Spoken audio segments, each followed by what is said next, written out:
promised you we were going to take you on an adventure this Friday, and so here we go. We are driving through Custer State Park for the first time since the nice weather is warming up.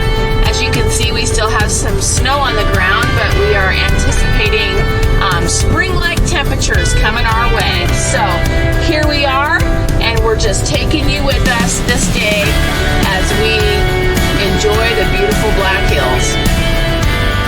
All right, ladies and gentlemen, we're here at the Bluebell Lodge in Custer State Park, part of our road adventure that we're doing this week. This lodge was established well after the Coolidge Lodge, or the main game lodge down there in the park where Calvin Coolidge stayed for the summer of 1927. A little trivia fact. But this is also a horse camp, cabin area. The lodge is up around the corner there to the left. They have a little general store that actually is right there. And it actually has gas and all kinds of things for you to use while you're staying here. And the Bluebell Lodge is one of the premier lodges in Custer State Park. It has a fabulous restaurant, good eats, things to do all over around here. This is one of the trail rides. And then down the road, which we will be driving by right over there, going down that way towards the wildlife loop, is a horse camp off to the right. And this is where a lot of people come and establish a good camp for the summer, and they ride their horses all summer long. Something to keep in mind if and when you come to visit the Black Hills. This is part of the Custer State Park, so it's just a really neat area. They got a campground right up that road, and like I said, cabins for rent. So Bluebell Lodge, you get over Mount Coolidge, you come down this way, and this is a great place to bring the kids, the family, and everybody to just kind of chill out and relax and get away from the main hustle and bustle of the Custer State Park, which is down by the game lodge, which we will be by today. All right, we'll see you guys down the road. All right, like I said, we're headed to the wildlife loop coming down the highway just past Bluebell Lodge. Straight in front of us is the straightest way to go to the Wing Cave National Park. It's coming out of the south end of Custer State Park, drops you in the north end there. But we are going down the wildlife loop here in Custer State Park. Several ways to see and experience the wildlife in Custer State Park. Beautiful byway, the highway complete from right where we turned off all the way back around to full circle, point to point, is 14 miles. Now inside Custer State Park, there's 49 miles of paved highway. So it's not like it's just one or two roads. There is a ton of roads to go through and see Custer State Park. But Custer State Park, just for a little more information, is 71,000 acres large. It is the largest state park in the state of South Dakota, and per capita it makes more money than Mount Rushmore. So we'll see you down the road here a little bit. We're going to try to get some buffalo and some of the elusive Custer State Park burros on film for you. Talk to you guys in a minute. All right, guys and gals, just like I said, we'd pick you back up again when we had some wildlife to film. And we got some white-tailed doe down here, taking a looking around, just eating and milling around down there in the bottom of the draw. This is what we get to see daily walking around here in Custer State Park and in the Black Hills totally. These are the most prominent deer in the Black Hills. They are just nothing but just majestic animals, not real spooked. They see a lot of cars, they deal with a lot of people. So there you go, there's some deer for you right off the bat, not but a mile down the road. Talk to you guys in a minute. All right, back here again. We're still on the wildlife loop about 2 miles down the road, and this is one of the most scenic overlooks there is. We're getting into the more southern end of the park. This is where a lot of the prairie lands start coming involved with the park. This is kind of where the buffalo kind of winter out in the park and everything. And as we get further down the road down here, we're also going to come into the spot where they hold the buffalo roundup yearly here in Custer State Park, right at the end of September. That's where our great governor gets out there, rides along, and this is where they bring in the buffalo and actually auction them off. So come on out there at the end of September. They have a lot of festivities, a lot of things going on that whole weekend, and you get to hear what they call the thunder in the hills when they bring the buffalo around and bring them into the corrals and use them to sell them out and bring them into the other herds and everything, and people use them as a productive beef alternative. So come on out and take a look. All right, ladies and gentlemen, here we are. We just been about a mile down the road from where I took that scenic overlook, and as you can see, we ran into them. Here's a little bit of the buffalo herd in Custer State Park.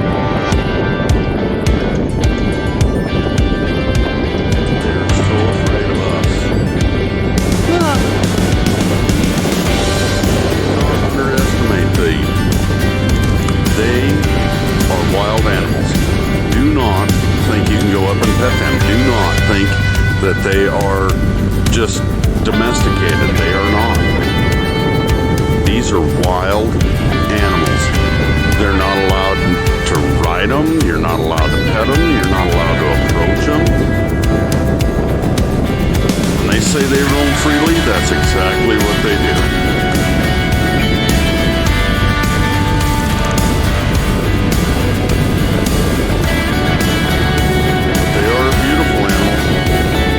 They're a great alternative to beef, and during the buffalo roundup, they auction them off. Some of them are alternative to beef, and so a lot of people start their own private herds and start to sell them off. So it's a great income, great way to make a living, but they are expensive and you cheap. All right, I'll leave you there. We'll pick it back up a little later. All right. Well, in Custer State Park, we have the elusive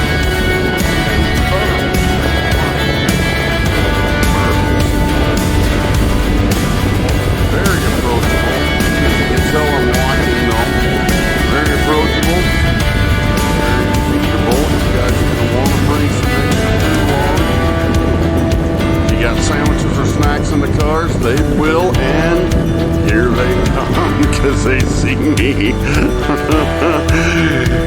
You're gonna have to feed them, and they can get kind of mean and nasty and naughty about it. So just warning you, do not underestimate them. They will get pushy, they will stick their heads in the cars, they will do all kinds of things. They are not one of those things that just say, well, you don't got no food, I'll move along. No, they'll come right to you. And as you can see, here they come. Now these are called wild burros, but they're really not. They were established, there used to be an old pack string that went up Black Elk Peak, and when that quit, they decided to turn the burros loose, and they've been sustained since the 1940s and 50s here in the park as just kind of an old standby. And as you can see, they're not afraid. They will walk up. They're looking for food. They're looking for something to eat. And this old boy's going to come up and push on me a little bit. What do you think, son? So they're not afraid. You can reach out, you can pet them, but they want to be fed. They want to be fed. Sorry about my camera work, but they will stand there. They will look to be fed. I'm blocking the highway, and we got a tourist feeding them right there. They're going to find out the hard way right there. Yep, see? All right, we'll catch you guys down the road, but this is the wild herd of Custer State Park, the elusive burros. See? That's my wife and kids in the car. All right, we'll see you guys. Well, this is it. This is where it all happens. We're on the south side of where everybody parks for the buffalo round. Running right down through that valley. And around the corner. Right into there. All 1,500 head. That's roughly on the average. Is roaming free in the park. 1,500 head of buffalo. Now these guys are down there across the way. They're on the north side of the Buffalo Roundup and on the north viewing side. They're a little bit early to the party. It doesn't take off till the end of September.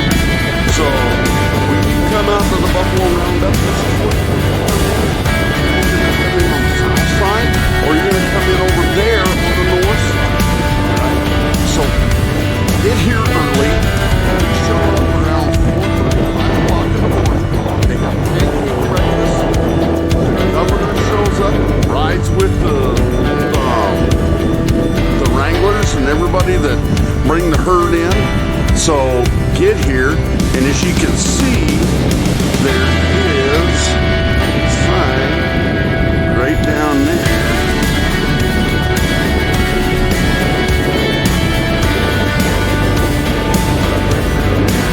Apologize for the word. And it's one of the new deals of the Buffalo Center. All the visitors can come in. It's where you go and start getting in on the auction and everything like that, looking at what you want to buy, and take it home or go walk. But I'm walking down the road just so we can get a little better view of it. But yeah, this herd that's here is, like I said, is a little early. It is March 18th. All right, so nice cool spring day, but this is where it all happens on the Buffalo Roundup. Come back in here and the end of September. All right, guys, we'll catch you down the road. Bye. There we go. That's some good film right there. That's how close they will literally come up and lick the salt right off your car. Just chasing us. Oh yeah, they want the salt brine off the car that they use to melt the ice off the roads with. It can get really nerve-wracking when they surround your vehicle. Very. You're talking about a 1,500-pound animal, coming up and shoving on your car, wanting to lick it like a salt lick. Hey, we got some animals here. He's grazing. There's another one over here. Sure, the other one's hidden back there. Drop down the ditch. Okay. I'm getting to see all the beautiful animals today. It's awesome.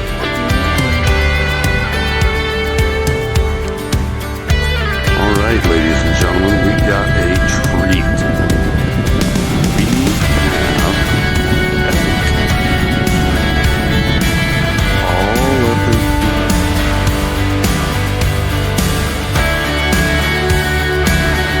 here's that vehicle. That's my wife.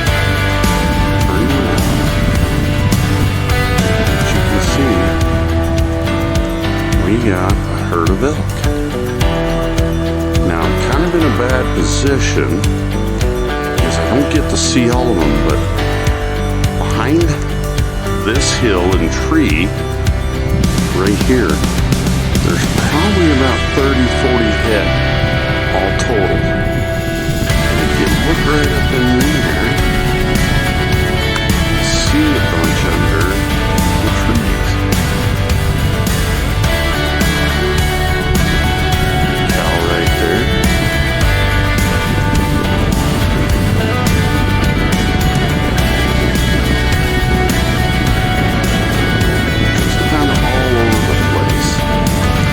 My wife is turning the vehicle around, so that's the car you hear behind us. And my son is off to my left because they wanted to get out with old Dad and see what's going on. My daughter is sitting on to my right, pink might be. But this is one of the few times we get a treat to actually see some elk roaming. So we take advantage of it. Sorry about the shakiness. It's a little worse, a little better. But yeah, that's beautiful. Couldn't ask for a better day. Awesome. We'll see you guys in a minute. Bye. All right, we're kind of getting near the end of our run here. We are at the end of the wildlife loop that's coming out on Highway 16. And as you notice, if you take a right, you're going to go to Hermosa. This will take you out the east side of the gate of Custer State Park. This is the new visitor center right over here in the park. Put up a couple of years ago. Beautiful facility. There is deer standing right down there in the pasture down by the creek. This is one of the main campgrounds into the park too. In one of 5 lakes that they have inside the park, that's the Lodge Pond. I'm going to get a little kind of close up, but this is all camping area down through here. And like I said, the pond is one of 5 lakes. This is the road that we're going to drive right by the game lodge, and I will get filmed for that. And the game lodge in 1927 was actually considered the summer White House. For 3 months, Calvin Coolidge, President of the United States, used Custer State Park Game Lodge as the White House, while the real White House in Washington was being remodeled. So there's a little trivia for you.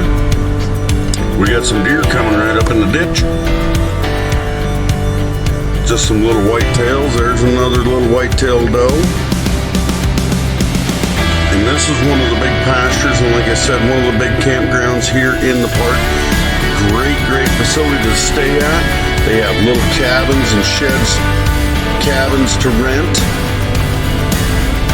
And the game lodge will be coming up around the corner. Sorry about my camera work, a little shaky, but I'm just learning this as we go. Some of this I'm even filming for the first time in my life. I'm kidding, I'm just joking. There's the lodge. Boy, this place gets packed up in the summertime. Yeah. It's nice to enjoy it right now when it's quiet. We always come out here before it gets too crazy in the season just to enjoy it. Today we got really blessed with seeing all those beautiful animals. Totally. They like to hold a lot of weddings and a lot of events here at the lodge. Great place to eat. Historic place to stay. Some of it's new added on and remodeled, as you see, and some of it they left alone. So come on out, take a look at the Black Hills. This is one of the great places to come and see is Custer State Park.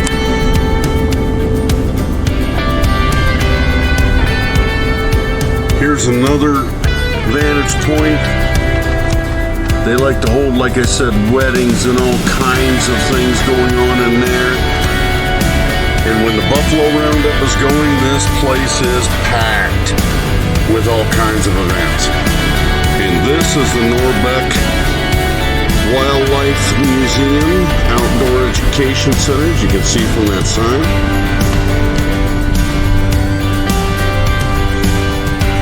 It's named after one of the governors of the state, Peter Norbeck. Lots of marriages go on in that chapel right there. Cabins. All kinds of cabins to rent. Get in there quick. And another general store.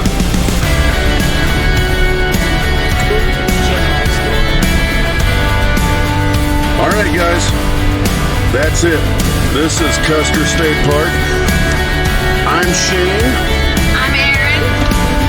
Our family is with you, Mikey and Paige, like I said. Yep. Go ahead, Aaron. Hope you guys enjoyed your trip. We're going to be doing lots of these this spring and summer. We're going to go all over the place, and we're going to take you guys with us. That's right. All right, guys, we're going to sign off. Remember, as always, we work for the real estate group. If you're interested in looking, come on. If not, just come on anyway. We'll take you as a visitor, okay? We'll talk to you guys later.